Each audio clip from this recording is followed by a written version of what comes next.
Good morning, my friends. Good morning.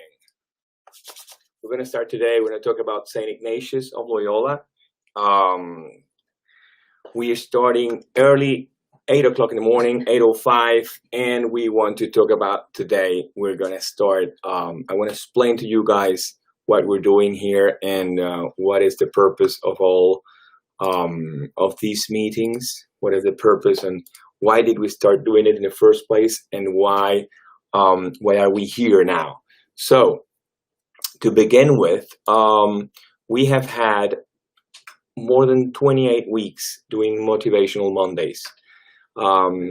First weeks we were trying to do that mostly for our agents, our brokers, people that are all over Latin America and the world, and they work with us, and we wanted to give like hints of motivation for them so they can excel through this pandemic. These all started through this pandemic. We started out like doing it some information like pretending to help a little bit some of the people that work for us, that work with us, but then as we progress and as we started doing it so frequently and every Monday, we found that I found that the best way to send you a good message, the best way to give you a message that entails and that really resonates to everyone, give me 1 second, resonates everyone, is through role models. So we started out with the first role model we spoke about was Michael Jordan. I love sports, and one of the things that I did was I watched the series, the new series that he just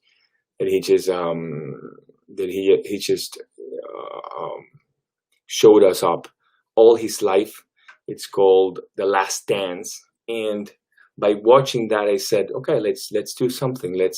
Let's find people who really inspire, and let's find people who really make a difference, made a big difference around the world. So that was the first thing. It was like trying to get it out there and see how it went. So the good thing about it was that Michael Jordan inspired so many that they said, okay, let's start doing it by many different role models. And the next one that I thought that was very good of pointing out is St. Ignatius. And let me talk to you a little bit about St. Ignatius, because now we have his 7 practices that St. Ignatius of Loyola used to perform and to change the world in the 16th century. So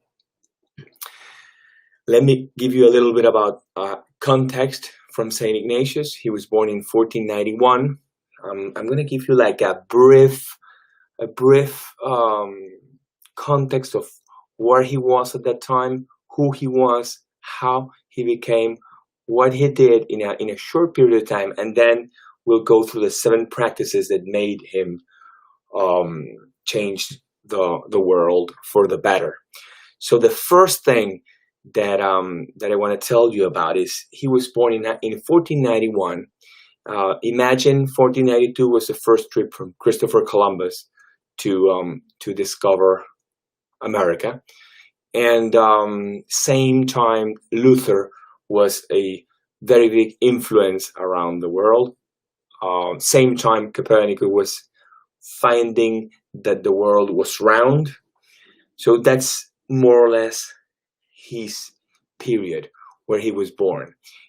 So he was born a really, really wealthy person from the courts. He was trained in the courting. He was trained a lot of vanity in his life, and he was trained as a soldier.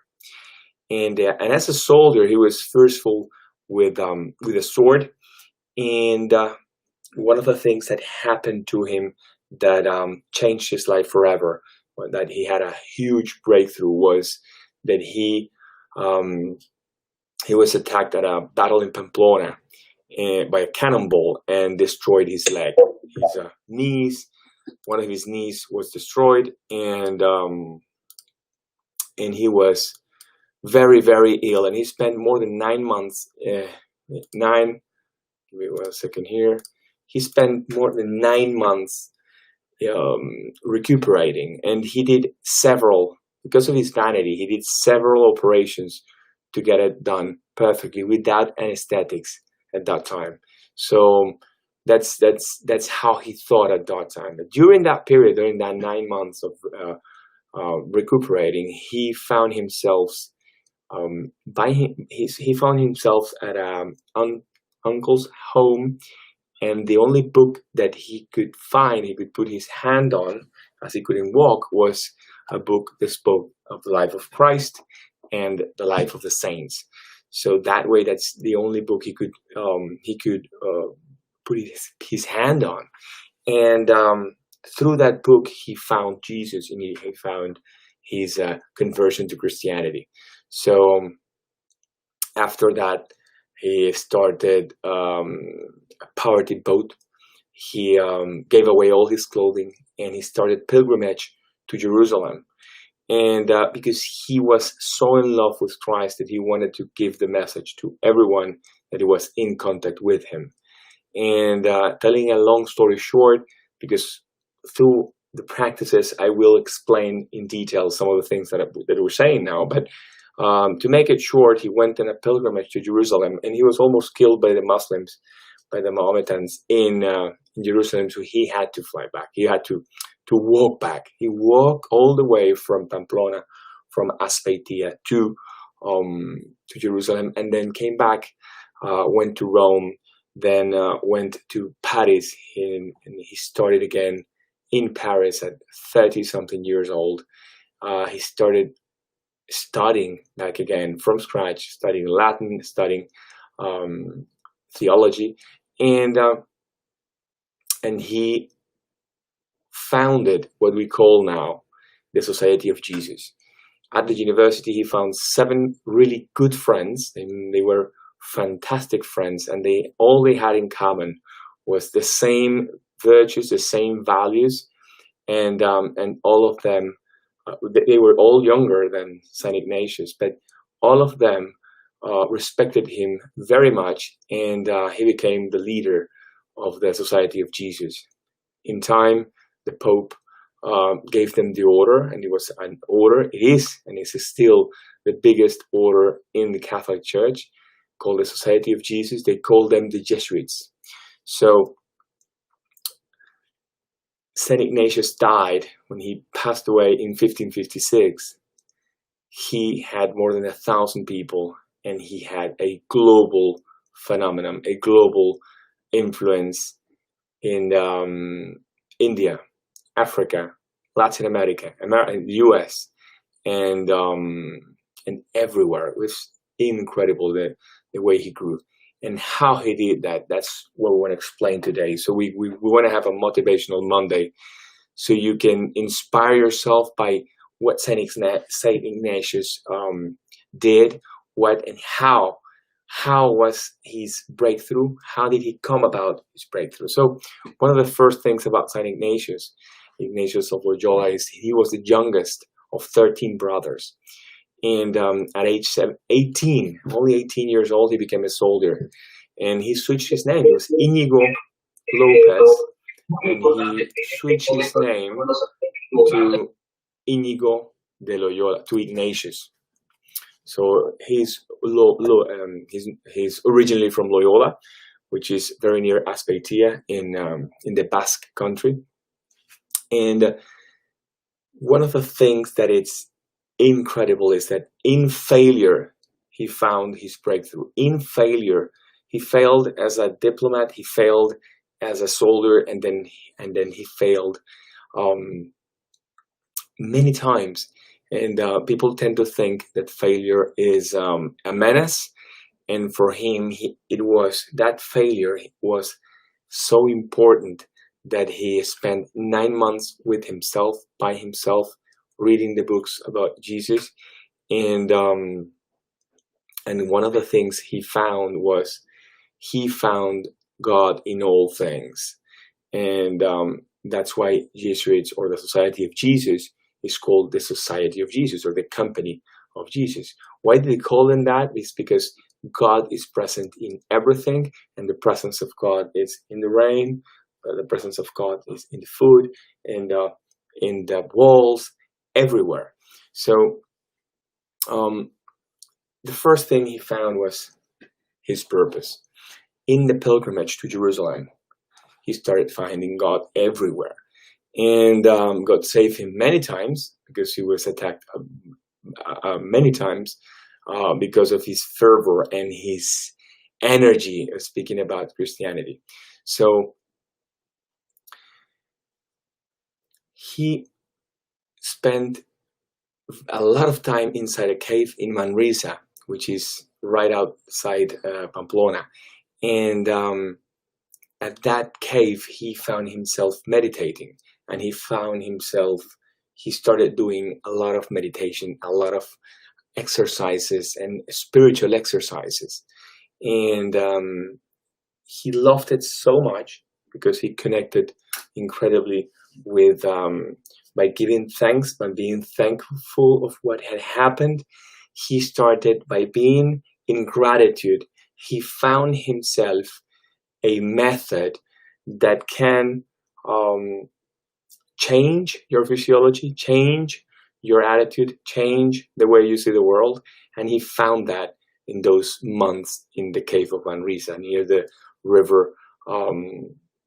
It was a cave, and he had a river, the river Cordonay, and that river, he used to go inside and swim and spend hours and hours thinking, meditating, and doing these exercises that right now are worldwide. But finding his purpose, and we say this a lot of times, and many of the influencers that we have and the role models that we have brought to you these motivational Mondays, many of them, and you can see it everywhere. And now you see Simon Sinek talking about purpose. You see Tony Robbins speaking about purpose. You see a lot of people, Nelson Mandela, Mahatma Gandhi, all of them spoke about their purpose and the why. And this is so important. Even in the 16th century, it was so important to start with the why, that Saint Ignatius put it in order right away.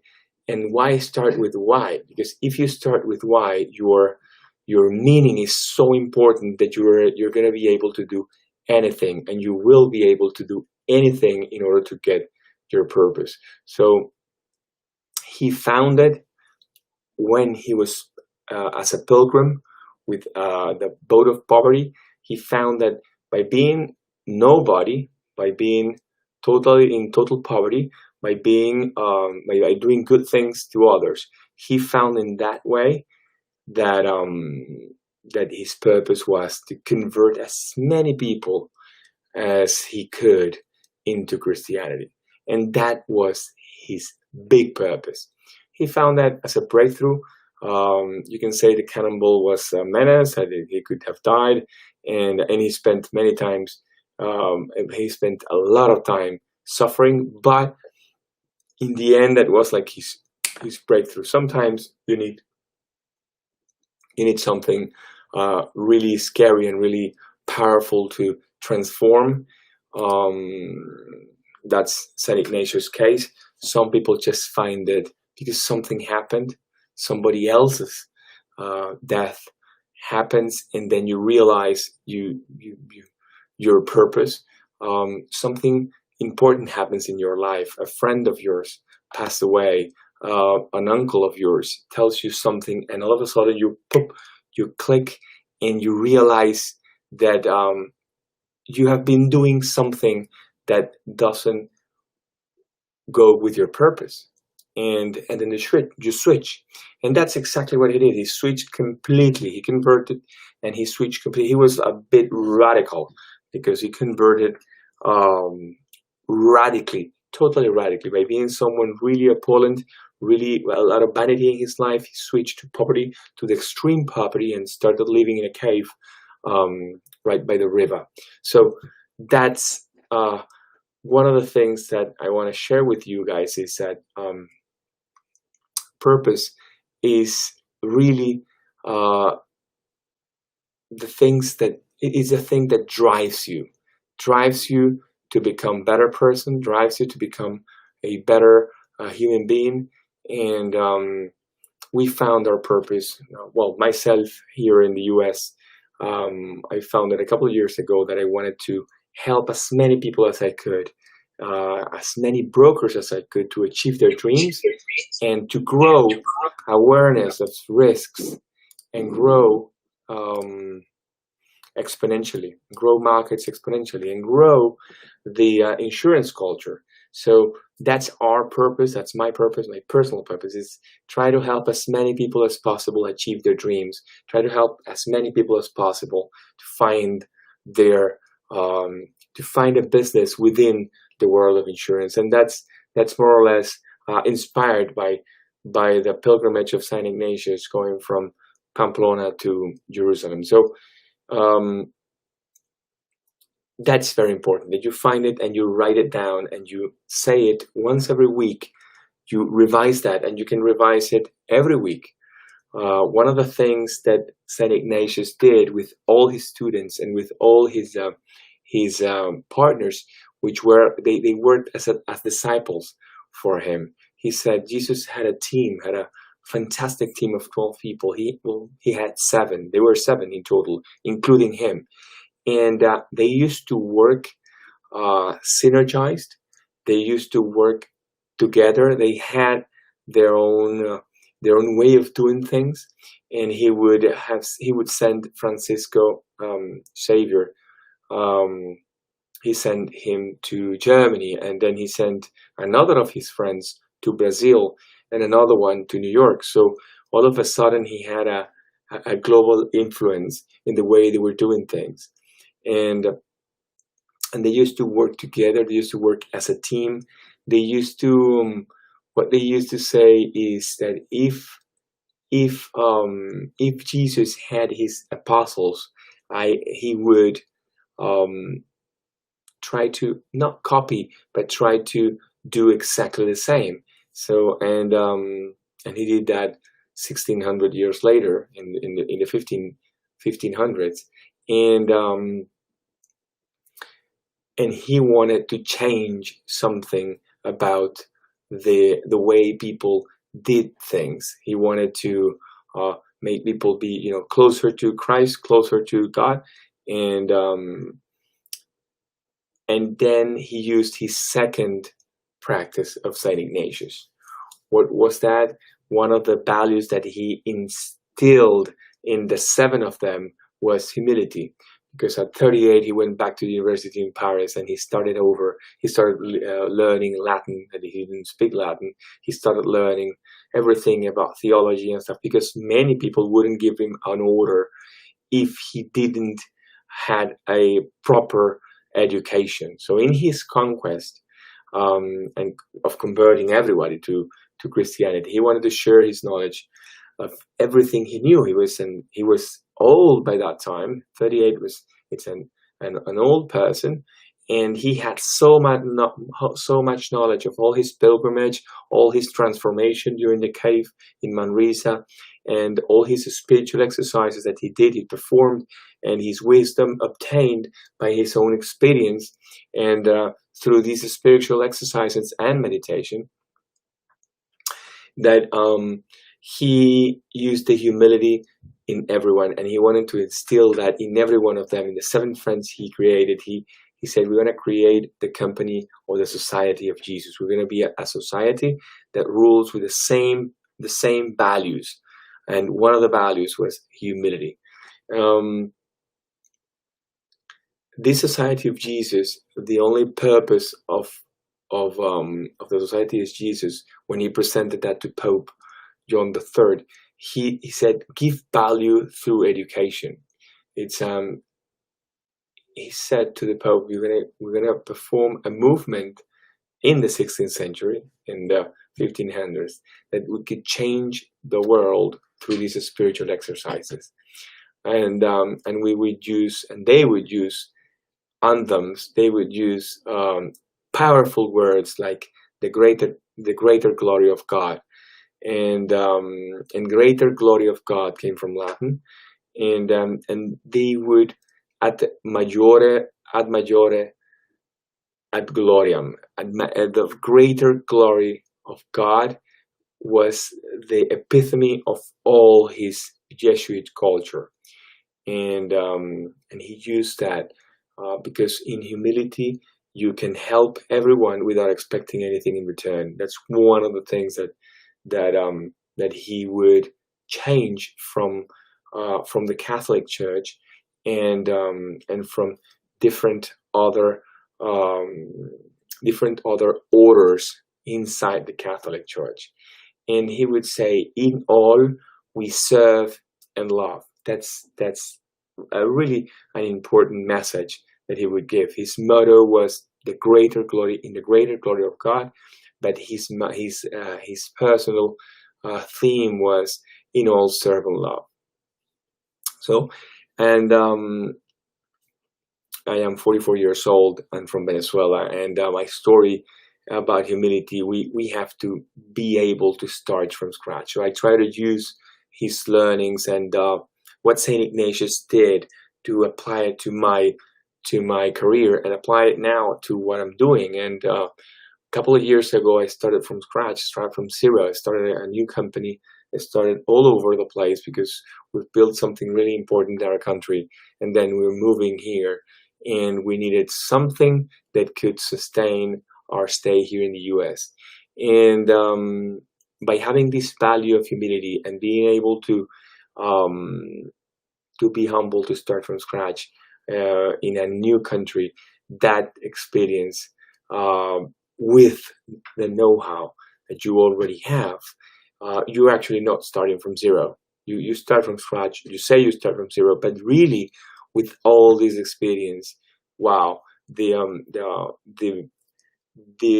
result is exponential. And that's what happened to Saint Ignatius when he went to study Latin, study at the University of Paris. He had so much wisdom, so much experience um, with the meditation, the spiritual exercise, the exercises, the pilgrimage, his vote of poverty, everything he'd done in the last years, that when he started a movement and started creating what is now the Society of Jesus, um, they were finding adepts every single day.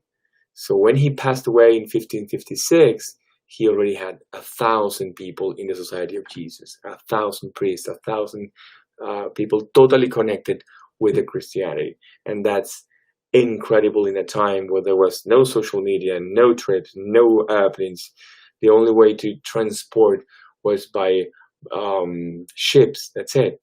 And walking, horses, walking. Could you imagine at that time how to build a society of 1,000 people in such a short period of time? So humility, it's key, and it's key in Saint Ignatius because um, he found himself in the ashes when the cannonballs struck him, and all those months that everything was taken from him. So really careful, really acknowledge this, and try to empathize with the time when Saint Ignatius in the 1500s was, and try to incorporate humility in everything, every little thing you do. The third thing that Saint Ignatius practiced incredibly was entrepreneurship. And it's incredible talking about entrepreneurship with a saint, because people would say, wow, well, why entrepreneurship? Well, he found the company of Jesus. I want to found a company. I want to found a society that it's all dedicated in the life of Jesus, of Christ. So he became a global entrepreneur in the 16th century, in the 1500s. And being global is a mindset that it's needed to improve the quality of life of the people surrounding you. If you have a global mindset, the thing about being global is that you can help everyone, you can help anyone, and you can improve the life of people that are surrounding you, and you can leave this world a better place. And that's exactly what he did, and he did it in a global scale. And in 1556, he was 64 years old. He passed away, and he had 1,000 people all over the world, in India, everywhere. You can find people doing exactly the same education and giving exactly the same education in every different country, every different culture, every different city, and you would find the same anthem, the same motto, the same legacy that he had performed.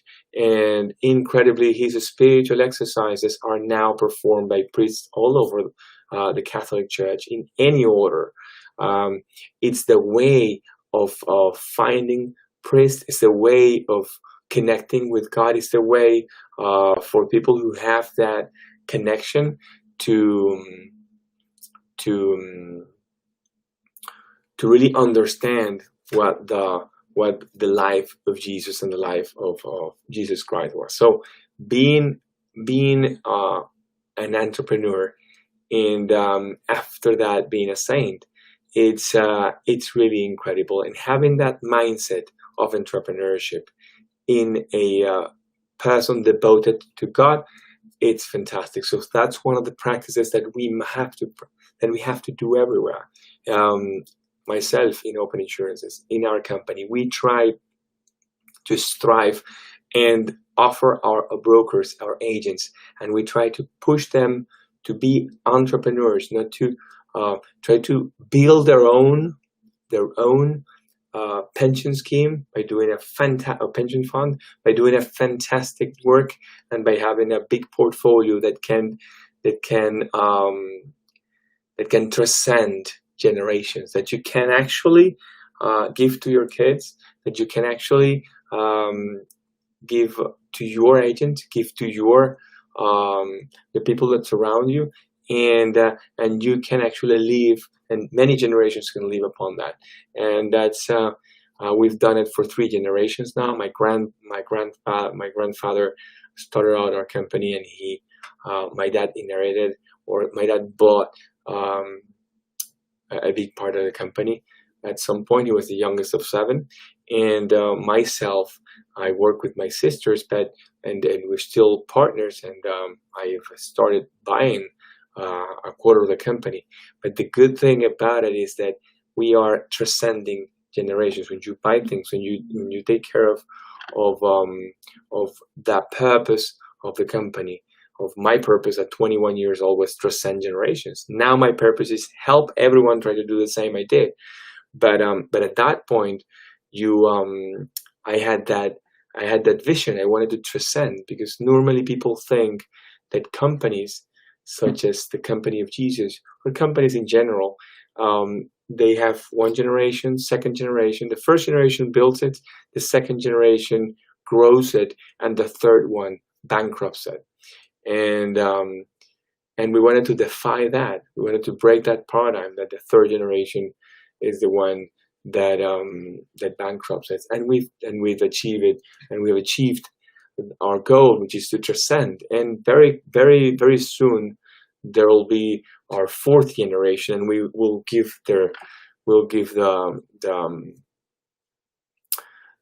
all the experience and all our know-how to the next generation, so they can be great leaders, using role models, obviously, such as Saint Ignatius and the people we're going to talk about these powerful Mondays.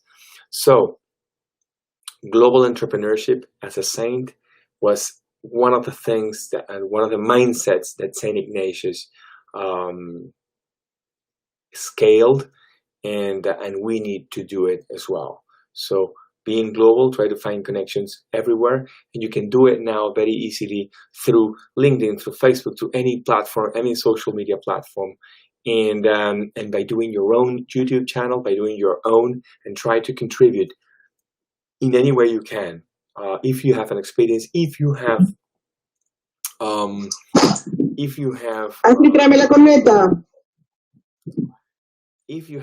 any any skill that you want to share, this is the time to share it. This is the time to do it, to help anyone that you can, in order to get their goals. So the concept of this concept of entrepreneurship has to be instilled in our DNA. And if you see my interview this last week, on Tuesday last week, you will find entrepreneurship is fantastic. There's a really powerful guy that I interviewed that all he did was, I want to help people by being entrepreneurship, live anywhere they can, anywhere. And Timothy Ferris has a method of doing that. You can live anywhere and travel all over the world and become the new, what he calls it, become the new rich people that can live and travel all over the world and live anywhere by working with his method. So number 3, being a global entrepreneur as a saint was really, really, really important. Now the fourth practice that Saint Ignatius did was the spiritual exercises. He learned that from experience. He learned that in the cave in Manresa. He learned that by the river Cardinay. He trained for many, many months, meditating, contemplating, and finding God in all things. That solitude helped him very much. He spent a lot of time by himself, and one of the things he did was try to do the meditation even from 5 to 7 hours every single day. And that way he was in a gratitude mindset, and he would learn and learn every time, growing and growing, and his spiritual wealth was incredible. And one of the things he did, he put it in writing. He started doing with his 7 partners, with 7 friends, his 7 colleagues. He started putting in writing the spiritual exercise, and he put it in a simple way. And that's one of the most important books in the Catholic Church for priests, is that you should do these exercises. And what it does is, if you are going to be here watching my motivational Mondays, I'm going to talk about at the end about Joe Dispenza, and one of the things that Saint Ignatius did at that time, which is really fantastic, with no knowledge of neuroscience, no knowledge of epigenetics, he would instill through meditation those positive thinking, those positive thoughts, and those positive thoughts with gratitude and with the life of Jesus, giving without expecting anything in return. He would create the best handbook for becoming a priest, or for connecting with Jesus in another level. So that's key. That's a trademark from Saint Ignatius, and that a book from the 1500s is still today having that impact. It's really, really, really fantastic, and he did that all by experience. So that's the 4th practice of Saint Ignatius. The 5th one is the concept of belonging, the belonging to the Society of Jesus. And one of the things he did globally was that he would instill in his students, teachers, parents, and everyone who was around the Society of Jesus educational system. They found a way, a school approach in which they would have a concept called the discernment. And that discernment was that there was not evil and good and evil. No, the discernment is to positive things. And that's a very important difference from the Jesuits and the Society of Jesus and every other order. In every other order in the Catholic Church, they would have 3 boats. The Jesuits would have 4 boats. But the most important one is the discernment. When you discern, there are 2 positive things that are in contraposition, in juxtaposition. And the discernment is the how to become better, how to be a better person, and how, and both are good things that you could do. So the discernment is key for this belonging to the company of Jesus, to the Society of Jesus. And he would entail priests, parents, teachers, students to go forward, to help him, and to communicate, and to be all around the Jesuit culture. And even sports incorporated the magic of the study plus sports and the spiritual exercises. All the 3 things, he would instill that to the kids. He wanted to give this know-how that he spent so many times, so long time during the cave of Manresa, that he wanted to give that knowledge to kids, because that's when more they would really get all that knowledge, and they would put them into action really quickly. So what he would do is that concept of belonging was enclosed by an anthem, by anthems for everything, anthem for the sport, anthem for the school, anthem for Saint Ignatius when he went to battle. His motto in greater good, he's in all love and serve, in the greater glory of God. All that he instilled that, and people would follow through his example. And that's one of the powerful things that the Jesuits have, and that the Society of Jesus have, is that everyone is totally connected with the education of the youth. That was one of the practices that St. Ignatius gave us. And I have tried many times to do the same. I am in our company, in the companies I've worked for, it's mostly family companies. And now that I'm an entrepreneur, one of the things that I do is I try to copy this approach of belonging, copy even this exercise we're doing today, talking about a role model as important as St. Ignatius. By being insurance brokers, people might say, "Oh, why do you do that? What does it have? What does St. Ignatius have to do with your business, with your brokerage insurance business? How you spend that time doing this when it doesn't give you return?" And one of the things that St. Ignatius used is that the belonging, it's a full thing. It's the belonging. When you inspire people to belong to the things that you're doing, you cannot only be the best at what you do. You cannot only be humble. You cannot only be present. You have to be there also in a different way, in terms of culture, in terms of humanity, in terms of being a good person. And that's it. That's exactly what we're trying to do.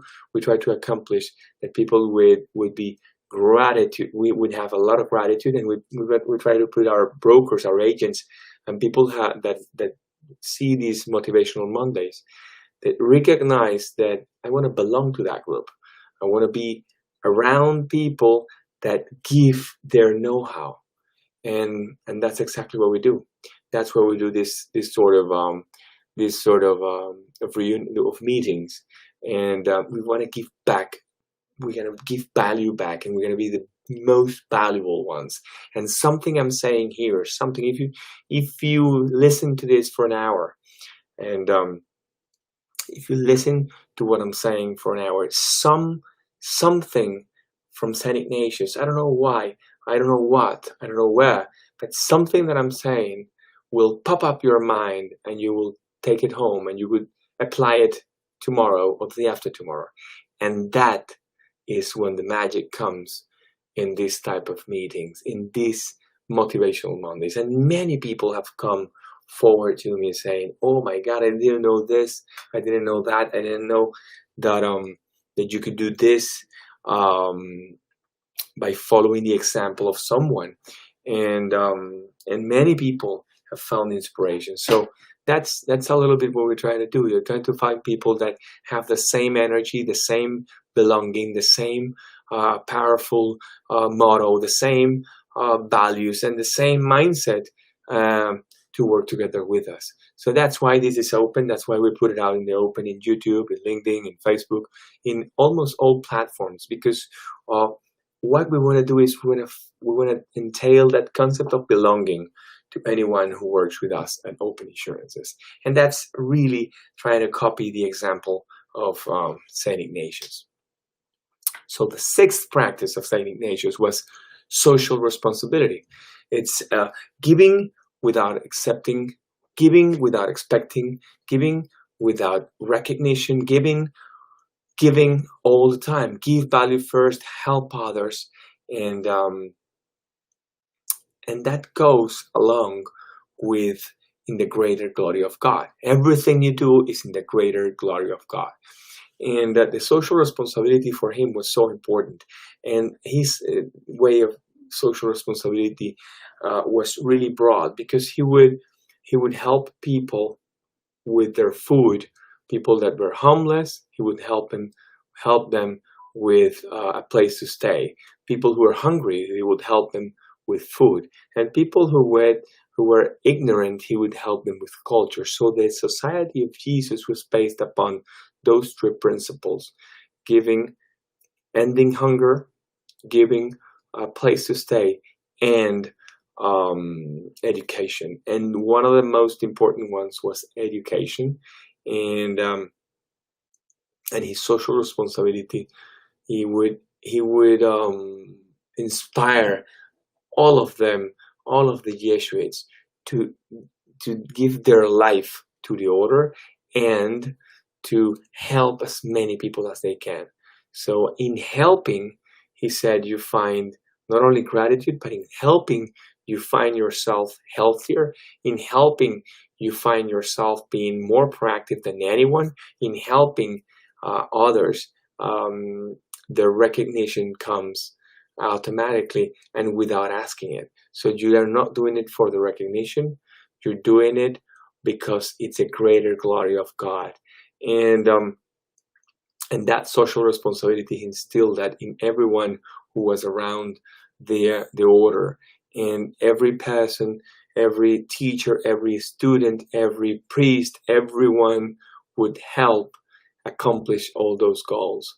That's why when you see many schools all over the world where there are Jesuits with fantastic schools for people with middle class or upper class or very wealthy individuals. Yes, you will find that, but you will also, in any school that you will find all over the world, in India, in Latin America, in the US, in Europe, whatever you would find, that school from people who are well off. First of all, they would help some of them that are going through challenging times, because even in schools with high net worth or people with a lot of income or very wealthy and well-off people, there would be scarcity in any area of the economy, because people could have challenging times such as now. And one of the things that he would entail was, let's give, one of the things it would entail was that school would have a purpose, would have a foundation would have a wing from the school to help an impoverished area.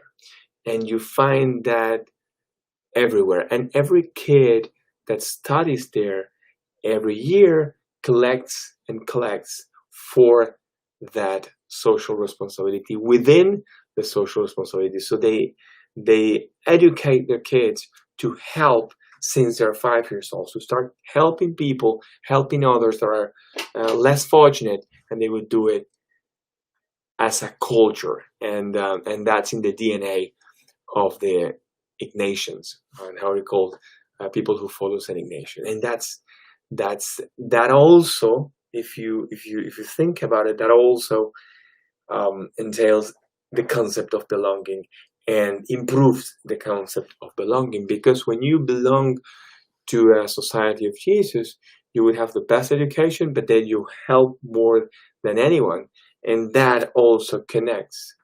And that's why the social responsibility is so important for a society of Jesus. That's the sixth practice of Saint Ignatius: social responsibility, giving without expecting anything in return. That's a really, really, really powerful way of doing things. But because when you add value, in time, you would be number one in any area that you if you practice this, you would be number one in any area of your life, in any area of the economy, in any area, in any business, in any artist, any entrepreneur, any manager would really excel if you use this concept of social responsibility, doing everything nobody wants to do in order to get the things that no one can get. So if you apply it for business, it would for sure bring about the best. And we try to do it in open insurances. We try to keep value open to the market by doing this type of meetings, but by doing a lot of content to everyone, and by helping some of those schools all over Latin America. And that's a little bit. And I have a very good story. When I did the business mastery with Tony Robbins back in 2018, we founded a group. We were 8 people. We founded a group called Eye of the Tiger, and we started out with a purpose: was, if we experience this business mastery, what best way would be that a 14, 15-year-old can have is having this type of preparation, of training, of values, because it's really similar, the values of our Catholic Church. And so we said, let's put up a foundation, and we can raise money to bring about as many kids as we can to change their lives forever by being at an event from Tony Robbins. And we did. And we brought 32 kids back in 2019, with 32 kids to the Global Youth Leadership Summit. It's a summit. And these kids are right now excelling in every way they can. They might be 16 now. Some of them are 16, some of them are 17, and they are crashing it everywhere they are.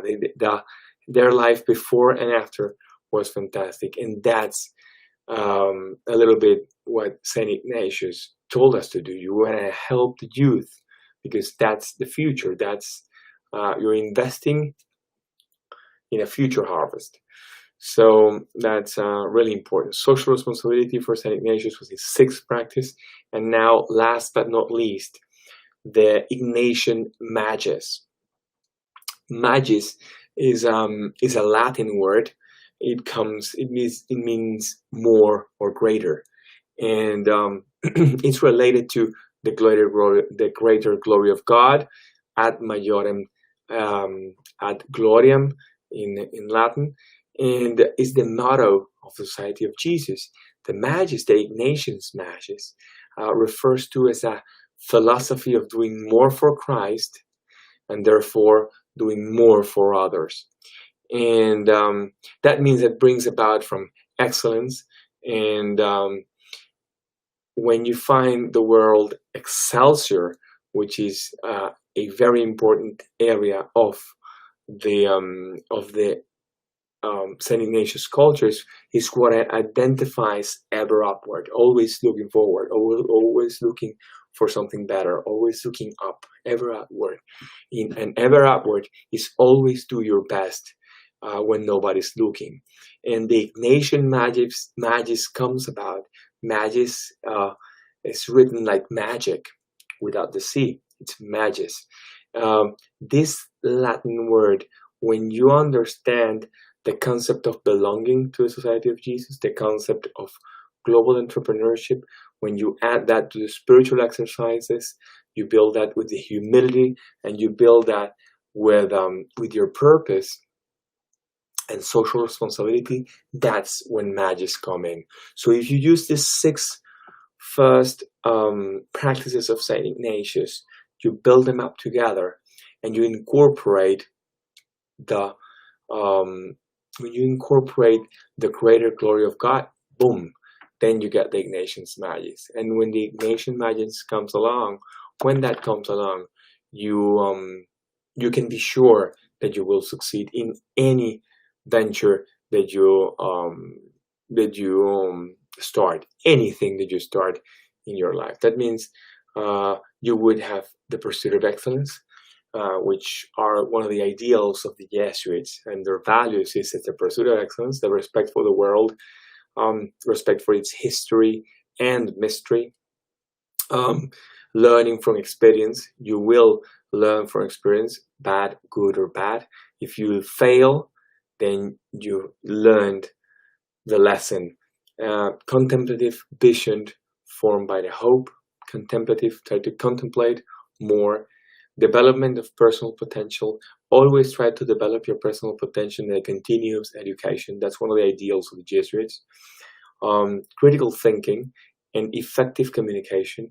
Try to communicate and to empathize when you're communicating. Appreciation of things, both small and big, both great and small, and the commitment to service. When you incorporate all those ideals in your life, then you get the Ignatian magis coming on for you. So this is one of the things that we're doing now. This is why motivational Mondays are so important. When you see a life of a role model like this, for me, it's very important. I was raised Catholic. I was raised in Venezuela, in Caracas, and I had my school was Colegio San Ignacio de Loyola, and I spent there. I was graduated Excelsior because I graduated since kindergarten up to being a bachelor. And people go through school sometimes, and one of the things one of the priests used to say was, if you go through school and you don't learn a thing, then you just went and you just listen. But when you go through school and you actually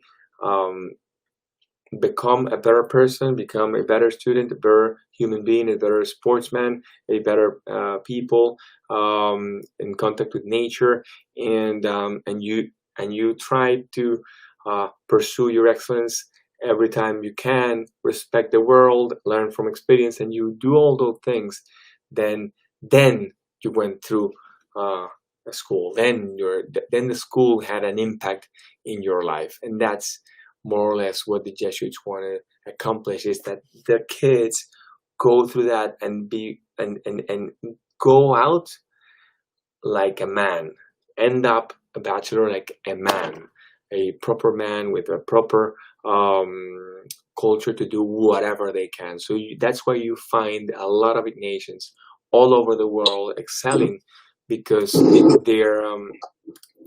their training, their preparation, their skills, their know-how, their pursuit of excellence, their spiritual exercises, the social responsibility, all those values are incorporated in them, and they will thrive. So do this 7 steps and you will have an extraordinary life. That's all, my friends. Thank you so much for listening. Thank you so much for being here this morning, and hope you start and have a fantastic week.